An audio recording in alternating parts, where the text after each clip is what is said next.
கொல்லிமலையில செமையான ஃபால்ஸ் போகணுமா? அப்ப நீங்க போற இடம் ஆகாய கங்கை நீர்வீழ்ச்சி தாங்க. பேர்ல மட்டும் தானே ஆகாய கங்கை.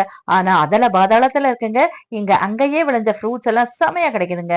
இங்க ஒரு நோட்டீஸ் போர்டு பாத்தீங்களா? 1196 படி இறங்கணும், 1196 படி ஏறணும். கேட்ட உடனே இங்க இறங்கணுமான்னு தோணுச்சு. படியெல்லாம் முதல்ல நார்மலா தாங்க இருந்தது. ஆனா போக போக படியெல்லாம் செங்குத்தா இறங்குதுங்க. எல்லாராலும் இறங்க முடியாது. 2 3 இடத்துல செமையான வியூ பாயிண்ட் எல்லாம் இருக்குதுங்க. நீங்க இறங்கி போற பொழுது அங்கேயே ஆப்போசிட்ல வர்றவங்க பார்த்தாலே லேசா ஜர்க் ஆகுது. என்னடா இது இப்படி ஏறி வராங்க, அவ்வளவு கஷ்டமானு தோணும். ஃபால்ஸ் கிட்ட போக போக ஸ்டெப் எல்லாம் இல்ல, வெறும் பாறை தாங்க. அதுவே ஒரு அட்வென்ச்சர் மாதிரி இருந்தது. அதையும் மீறி உள்ள போனா ஃபால்ஸ பார்த்த உடனே இறங்குற கஷ்டம் அத்தனை எல்லாமே மறந்துடுச்சு. அவ்வளவு அழகா இருந்தது. வாழ்நாள்ல ஒரு முறையாவது இங்க வந்துடணும்னு தோணுச்சு. அவ்வளவு சூப்பரா இருந்ததுங்க. குளிக்கணும்னா ரொம்பவே பார்த்து குளிங்க. பாறையெல்லாம் ரொம்பவே ஒழுக்குதுங்க.